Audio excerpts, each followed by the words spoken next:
ಮೊಳಕೆ ಕಟ್ಟಿದ ಹೆಸರು ಕಾಳಿಂದ ಈ ಥರ ಒಂದು ಸತಿ ಟ್ರೈ ಮಾಡಿ, ತುಂಬಾ ಅದ್ಭುತವಾಗಿ ಬರುತ್ತೆ.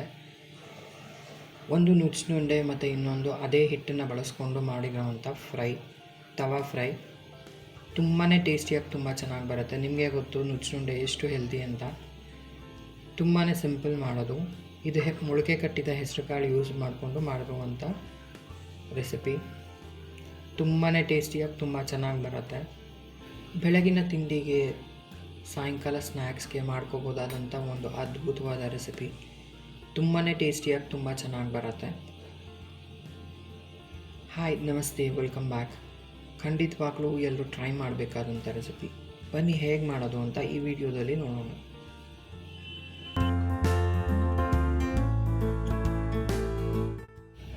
ದಯವಿಟ್ಟು ಸಬ್ಸ್ಕ್ರೈಬ್ ಮಾಡಿಕೊಂಡು ಪೂರ್ತಿ ವಿಡಿಯೋ ನೋಡಿ ಸಪೋರ್ಟ್ ಮಾಡಿ. ಇಲ್ಲಿ ನಾನು ಹೆಸರು ಕಾಳನ್ನ ಮೊಳಕೆ ಕಟ್ಟಿ ಇಟ್ಕೊಂಡಿದ್ದೀನಿ. ತುಂಬಾ ಸಿಂಪಲ್, ಮನೇಲಿ ಈ ಥರ ಮೊಳಕೆ ಕಟ್ಟಿ ಇಟ್ಕೊಳ್ಳೋದು. ತುಂಬಾ ಹೈ ಪ್ರೋಟೀನ್ ಕೂಡ. ನಮ್ಮ ವೆಜಿಟೇರಿಯನ್ಸ್ಗೆ ತುಂಬಾ ಒಳ್ಳೆ ಪ್ರೋಟೀನ್ ಆಪ್ಷನ್. ಇಲ್ಲಿ ಒಂದೇ ಒಂದು ಹಿಡಿ ಆಗೋವಷ್ಟು ಕಡಲೆಬೇಳೆನ ನೆನೆಸಿ ಬಸ್ದಿಟ್ಕೊಂಡಿದ್ದೀನಿ. ನೀರು ಫುಲ್ಲು ಈ ಥರ ಬಸ್ದಿಟ್ಕೋಬೇಕು. ನೋಡಿ, ಈ ಥರ ಫುಲ್ಲು ನೆಂದಿರಬೇಕು. ನಾನು ಎರಡನ್ನೂ ಸಮ ಪ್ರಮಾಣದಲ್ಲಿ ತೊಗೋತಾ ಇದ್ದೀನಿ. ಹೆಸರು ಕಾಳು ಒಂಚೂರು ಜಾಸ್ತಿ ನೆನೆಸಿಟ್ಕೊಂಡಿದ್ದೀನಿ, ಬಟ್ ಇಷ್ಟೊಂದು ಹಾಕ್ಕೊಳ್ತಾ ಇಲ್ಲ ನಾನು. ಇಲ್ಲಿ ಒಂದು ಮಿಕ್ಸಿ ಜಾರ್ಗೆ ಫಸ್ಟು ಸ್ವಲ್ಪ ಹಸಿಮೆಣಸಿನ್ಕಾಯಿ, ಬೆಳ್ಳುಳ್ಳಿ, ಶುಂಠಿ ಇದಿಷ್ಟು ತರಿಯಾಗಿ ರುಬ್ಕೋಬೇಕು. ಫಸ್ಟೇ ಹಾಕ್ಕೊಳ್ತಾ ಇದ್ದೀನಿ. ಖಾರ ಒಂಚೂರು ಮುಂದಿರಲಿ, ಯಾಕೆಂದರೆ ನೀವು ಸ್ಟೀಮ್ ಮಾಡಿದಾಗ ಸ್ವಲ್ಪ ಸಪ್ಪೆ ಆಗುತ್ತೆ, ಅದಕ್ಕೋಸ್ಕರ. ಈ ಥರ ತರಿ ರುಬ್ಕೊಂಡ್ಮೇಲೆ ನಾನು ಕಡಲೆಬೇಳೆ ನೆನೆಸಿಟ್ಕೊಂಡಿದ್ನಲ್ಲ, ಇದು ಒಂದು ಹಿಡಿ ಆಗೋಷ್ಟು ಕಡಲೆಬೇಳೆ ನಾನು ನೆನೆಸಿರೋದು. ಇದಕ್ಕೆ 2 ಹಿಡಿ ಆಗೋಷ್ಟು ಹೆಸರು ಕಾಳನ್ನ ಸೇರಿಸ್ಕೊಳ್ತಾ ಇದ್ದೀನಿ. ಇದನ್ನು ನೀರು ಹಾಕ್ತೀರಾ ನಾವು ರುಬ್ಕೋಬೇಕಾಗತ್ತೆ. ನಾವು ನುಚ್ಚುನುಂಡೆಗೆ ಹೇಗೆ ರುಬ್ಕೊಳ್ತೀವಿ ಆ ಥರ ಈ ಥರ ತರಿಯಾಗಿ ರುಬ್ಕೋಬೇಕು. ತುಂಬ ನುಣ್ಣಕ್ಕೂ ಆಗಬಾರ್ದು. ಒಂದು 90% ಅಷ್ಟು ರುಬ್ಕೋಬೇಕು. ನೀರು ಹಾಕಲೇಬಾರ್ದು. ದಯವಿಟ್ಟು ನೀರು ಸೇರ್ಸೋಕ್ಕೆ ಹೋಗಬೇಡಿ. ಇವಾಗ ಇದನ್ನು ಒಂದು ಬೌಲ್ಗೆ ತಕ್ಕೊಳ್ಳೋಣ ಎಲ್ಲನೂ. ಅಳತೆ ಒಂದು ಅರ್ಧ ಕಪ್ಪು ಕಡಲೆಬೇಳೆ ಆದರೆ 1 ಕಪ್ ಆಗುವಷ್ಟು ಮೊಳಕೆ ಕಟ್ಟಿದ ಹೆಸರು ಕಾಳು. ಇದೆಲ್ಲನೂ ಒಂದು ಬೌಲ್ಗೆ ತಕ್ಕೊಂಡು ಇವಾಗ ಇದಕ್ಕೆ ಏನೇನು ಪದಾರ್ಥಗಳು ಹಾಕ್ಕೋಬೇಕು ಅಂತ ನೋಡ್ಕೊಳ್ಳೋಣ. ನಾನಿಲ್ಲಿ ಸೊಪ್ಪು ಜಾಸ್ತಿನೇ ಹಾಕ್ಕೊಂಡಿದ್ದೀನಿ. ನಿಮ್ಗೆ ಯಾವ ಥರ ಬೇಕೋ ಆ ಥರ ಅಡ್ಜಸ್ಟ್ ಮಾಡ್ಕೊಳ್ಳಿ. ನಾನು 2 ಸಣ್ಣದಾಗಿ ಕಟ್ ಮಾಡಿರೋ ಈರುಳ್ಳಿ, ಸ್ವಲ್ಪ ಕರಿಬೇವು, ಒಂದು ಸ್ವಲ್ಪ ಪುದೀನ, ಕೊತ್ತಂಬರಿ ಮತ್ತು ಸಬ್ಬಕ್ಕಿ ಸೊಪ್ಪು ಹಾಕ್ಕೊಂಡಿದ್ದೀನಿ. ನಿಮಗೆ ಇಷ್ಟ ಇಲ್ಲ ಸಬ್ಬಕ್ಕಿ ಸೊಪ್ಪು ಅಂದರೆ ಮೆಂತ್ಯ ಸೊಪ್ಪು ಹಾಕ್ಕೋಬೋದು, ಇಲ್ಲ ಬರೀ ಕೊತ್ತಂಬರಿ ಕೂಡ ಹಾಕ್ಕೋಬೋದು. ನಾನು ಸೊಪ್ಪು ಇಲ್ಲಿ ಜಾಸ್ತಿ ಸೇರಿಸ್ಕೊಂಡಿದ್ದೀನಿ. ಎಲ್ಲನೂ ಹಾಕ್ಕೊಂಡು ಫಸ್ಟ್ ಉಪ್ಪು ಹಾಕ್ತೀರಾ ಹಾಗೆ ಒಂದು ಸತಿ ಮಿಕ್ಸ್ ಮಾಡ್ಕೊಂಡು ನೋಡ್ಕೊಳ್ತಾ ಇದ್ದೀನಿ. ಇದನ್ನು ಒಂದೇ ಒಂದು ಹಿಡಿ ಆಗೋಷ್ಟು ಹೆಸರು ಕಾಳನ್ನ ಹಾಗೆ ಹಾಕ್ಕೊಳ್ತಾ ಇದ್ದೀನಿ. ಮಧ್ಯದಲ್ಲಿ ಬಾಯಿಗೆ ಹಾಗೆ ಸಿಕ್ಕಿದ್ರೆ ಚೆನ್ನಾಗಿರುತ್ತೆ ಅಂತ. ನಿಮಗೆ ಇಷ್ಟ ಇಲ್ಲ ಅಂದರೆ ಇದನ್ನು ಕೂಡ ಸ್ಕಿಪ್ ಮಾಡ್ಬೋದು. ಇದನ್ನೆಲ್ಲ ಮಿಕ್ಸ್ ಮಾಡಿಕೊಂಡು ಒಂದು ಸತಿ ನೋಡ್ಕೊಳ್ತಾ ಇದ್ದೀನಿ. ಇದು ಕರೆಕ್ಟಾಗಿ ಆಗಿದೆ. ಈಗ ಉಪ್ಪು ಸೇರಿಸ್ಕೊಳ್ತಾ ಇದ್ದೀನಿ. ರುಚಿಗೆ ಎಷ್ಟು ಬೇಕೋ ಅಷ್ಟು ಉಪ್ಪನ್ನು ಹಾಕ್ಕೊಂಡು ಒಂದು ಸ್ವಲ್ಪ ಕೊಬ್ಬರಿ ಹಾಕ್ಕೋಬೇಕು. ಚೆನ್ನಾಗಿ ನೀಟಾಗಿ ಮಿಕ್ಸ್ ಮಾಡಿ ಉಪ್ಪೆಲ್ಲ ಸರಿಯಾಗಿ ಹೊಂದ್ಕೊಳ್ಳೋ ಹಂಗೆ ಒಂದು ಸ್ಟೀಮಿಂಗ್ ತಟ್ಟೆಗೆ ಲೈಟಾಗಿ ಕೆಳಗಡೆ ಸ್ವಲ್ಪ ಎಣ್ಣೆ ಹಚ್ಕೊಂಡಿದ್ದೀನಿ. ಈ ಥರ ನುಚ್ಚುನುಂಡೆ ಥರ ಈ ಥರ ಶೇಪ್ ಮಾಡಿ ಅರ್ಧ ಮಾತ್ರ ನುಚ್ಚುನುಂಡೆಗೆ ಯೂಸ್ ಮಾಡ್ತಾಯಿದ್ದೀನಿ, ಇನ್ನು ಮಿಕ್ಕಿದ್ದು ಫ್ರೈಗೆ ಯೂಸ್ ಮಾಡ್ತಾಯಿದ್ದೀನಿ. ಈ ಥರ ಮಾಡಿಟ್ಕೊಂಡು ಇದನ್ನು ಒಂದು 15ರಿಂದ 20 ನಿಮಿಷ ಸ್ಟೀಮ್ ಮಾಡೋಕ್ಕೆ ಇಡಬೇಕು. ಇಲ್ಲಿ ಒಂದು ಬಾಣಲಿಲಿ ನೀರು ಹಾಕ್ಕೊಂಡು ಇಟ್ಕೊಂಡಿದ್ದೀನಿ ನಾನು. ಈ ಥರ ಒಂದು 15ರಿಂದ 20 ನಿಮಿಷ ಸ್ಟೀಮ್ ಆಗಕ್ಕೆ ಬಿಡೋಣ. ಇದು ಬೇಯೋಷ್ಟರಲ್ಲಿ ನಾವು ತವಾ ಫ್ರೈಗೆ ಏನು ಹಿಟ್ಟನ್ನು ತೆಗೆದಿಟ್ಕೊಂಡಿದ್ವಲ್ಲ ಅದು ಹೇಗೆ ಮಾಡ್ಕೊಳ್ಳೋದು ಅಂತ ನೋಡೋಣ. ಇದಕ್ಕೆ ಸ್ವಲ್ಪ ಕಡಲೆ ಹಿಟ್ಟು ಹಾಕ್ಕೋಬೇಕಾಗತ್ತೆ. ಏಕೆಂದರೆ ತವಾ ಫ್ರೈ ಮಾಡುವಾಗ ಸ್ವಲ್ಪ ಇದು ಕರೆಕ್ಟಾಗಿ ಫರ್ಮ್ ಆಗಿರಲ್ಲ, ಅದಕ್ಕೋಸ್ಕರ. ನಾನು ಫಸ್ಟು ಇಲ್ಲಿ 2 ಟೇಬಲ್ ಸ್ಪೂನ್ ಆಗೋಷ್ಟು ಕಡಲೆ ಹಿಟ್ಟು ಹಾಕ್ಕೊಂಡು ಮಿಕ್ಸ್ ಮಾಡ್ಕೊಂಡು ನೋಡ್ಕೊಳ್ತಾ ಇದ್ದೀನಿ ಕರೆಕ್ಟಾಗಿ ಬರುತ್ತಾ ಅಂತ ಫಸ್ಟು. ಇನ್ನು ಮಿಕ್ಕಿದೆಲ್ಲ ಸೇಮ್ ಅದೇ ಪದಾರ್ಥಗಳೇ ಬೇಕಾಗಿರೋದು. ಅದಕ್ಕೆ ಒಂದು ಸ್ವಲ್ಪ ಖಾರ ಮುಂದೆ ಇರಬೇಕು, ಏಕೆಂದರೆ ಹೆಸರು ಕಾಳು ಮೊಳಕೆ ಕಟ್ಟಿದ ಮೇಲೆ ಸ್ವಲ್ಪ ಸಿಹಿ ಬರುತ್ತೆ. ನೀವು ಖಾರ ಸ್ವಲ್ಪ ಮುಂದೆ ಇದ್ದರೆ ತುಂಬಾ ಟೇಸ್ಟಿಯಾಗಿ ತುಂಬ ಚೆನ್ನಾಗಿರುತ್ತೆ.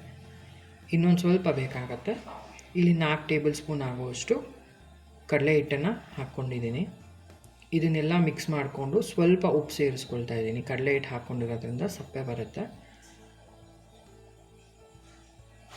ಇದನ್ನೆಲ್ಲ ನೀಟಾಗಿ ಮಿಕ್ಸ್ ಮಾಡಿಕೊಂಡು ಒಂದು ಕವರ್ ಅಥವಾ ಶೀಟ್ ಅಥವಾ ಬಾಳೆ ಎಲೆ ಮೇಲೆ ಸ್ವಲ್ಪ ಎಣ್ಣೆ ಹಾಕ್ಕೊಂಡು ಇದನ್ನು ನೀಟಾಗಿ ಒಂದು ಶೇಪ್ ಮಾಡಬೇಕು. ಈ ಥರ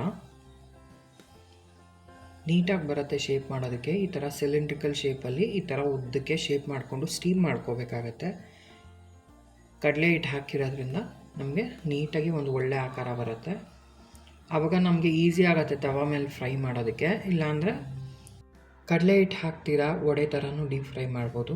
ಇದು ಒಂದು ಹೆಲ್ತಿಯರ್ ಆಪ್ಷನ್. ಮಕ್ಕಳು ನಮ್ಮ ಮನೇಲಿ ಇಷ್ಟಪಡಲ್ಲ, ಈ ಥರ ತುಂಬಾ ಇಷ್ಟಪಡ್ತಾರೆ. ಕಮ್ಮಿ ಎಣ್ಣೆ ಇರೋದ್ರಿಂದ ತುಂಬಾ ಟೇಸ್ಟಿಯಾಗಿ ಬರುತ್ತೆ. ಈ ಥರ ನೀಟಾಗಿ ಒಂದು ಸತಿ ಶೇಪ್ ಮಾಡಿಕೊಂಡು ಒಂದು 20 ನಿಮಿಷ ಸ್ಟೀಮ್ ಮಾಡಬೇಕಾಗತ್ತೆ. ಸ್ಟೀಮ್ ಮಾಡಿಬಿಟ್ಟು ಆಮೇಲೆ ತವಾ ಫ್ರೈ ಮಾಡಬೇಕು. ತುಂಬ ಎಣ್ಣೆ ಇಷ್ಟಪಡ್ದಿರೋರು ಈ ಥರ ಟ್ರೈ ಮಾಡ್ಬೋದು. ತುಂಬಾ ಟೇಸ್ಟಿಯಾಗಿರುತ್ತೆ. ಸೇಮ್ ವಡೆ ಥರನೇ ಬರುತ್ತೆ ನಿಮಗದು. ಇಲ್ಲಿ 2 ಟೇಬಲ್ ಸ್ಪೂನ್ ಆಗುವಷ್ಟು ಎಳ್ಳನ್ನು ಮೇಲ್ಗಡೆ ನಾನು ಈ ಥರ ಹಾಕ್ಕೊಳ್ತಾ ಇದ್ದೀನಿ. ತುಂಬಾ ಚೆನ್ನಾಗಿರುತ್ತೆ ತಿನ್ನುವಾಗ. ಫುಲ್ ಎಲ್ಲ ಕಡೆನೂ ಎಷ್ಟಾಗುತ್ತೆ ಅಷ್ಟು ಎಳ್ಳನ್ನು ಹಾಕ್ಕೊಂಡು ಇದನ್ನು ಒಂದು 20 ನಿಮಿಷ ಆಗೋಷ್ಟು ಸ್ಟೀಮ್ ಮಾಡೋಕ್ಕೆ ಇಟ್ಕೊಳ್ತಾ ಇದ್ದೀನಿ. ನುಚ್ಚುನುಂಡೆ ಆಗಿದೆ ನೋಡಿ, ಎಷ್ಟು ಅದ್ಭುತವಾಗಿ ಬಂದಿದೆ. ಇದನ್ನು ಪಕ್ಕಕ್ಕೆ ತೆಗೆದಿಟ್ಕೊಂಡು ಅದೇ ಸ್ಟೀಮರಲ್ಲಿ ತವಾ ಫ್ರೈಗೆ ಏನು ರೆಡಿ ಮಾಡಿಟ್ಕೊಂಡಿದ್ನಲ್ಲ ಇದನ್ನು ಒಂದು 20 ನಿಮಿಷ ಆಗೋಷ್ಟು ಸ್ಟೀಮ್ ಮಾಡ್ಕೊಳ್ತಾ ಇದ್ದೀನಿ. ಇದು ಬೆಂದಿದೆ. ಇವಾಗ 20 ನಿಮಿಷ ಆದಮೇಲೆ ಸ್ವಲ್ಪ ತಣ್ಣಗಾಗಬೇಕು, ಬಿಸಿನಲ್ಲೇ ಕಟ್ ಮಾಡೋಕ್ಕಾಗಲ್ಲ. ಈಗ ನೀಟಾಗಿ ಇದನ್ನು ತಕ್ಕೊಂಡು ಈ ಥರ ಕಟ್ ಮಾಡ್ಕೋಬೇಕಾಗುತ್ತೆ. ಕಡಲೆ ಹಿಟ್ಟು ಹಾಕಿರೋದ್ರಿಂದ ನಮಗೆ ನೀಟಾಗಿ ಪೀಸಸ್ ಬರುತ್ತೆ. ಈ ಥರ ನೀಟಾಗಿ ಕಟ್ ಆದರೆ ಏನಾಗುತ್ತೆ, ಎರಡೂ ಸೈಡು ನೀವು ತವಾ ಮೇಲೆ ಫ್ರೈ ಮಾಡಿದಾಗ ತುಂಬಾ ಗರಿಗರಿಯಾಗಿ ಚೆನ್ನಾಗಿ ಬರುತ್ತೆ.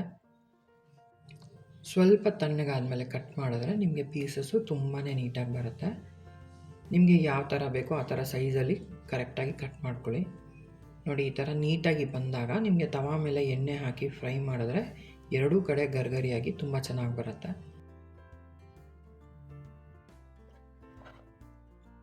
ನಿಮಗೆ ಬೇಕಿದ್ರೆ ಎಣ್ಣೆಯಲ್ಲಿ ಕೂಡ ಕರ್ಕೋಬೋದು.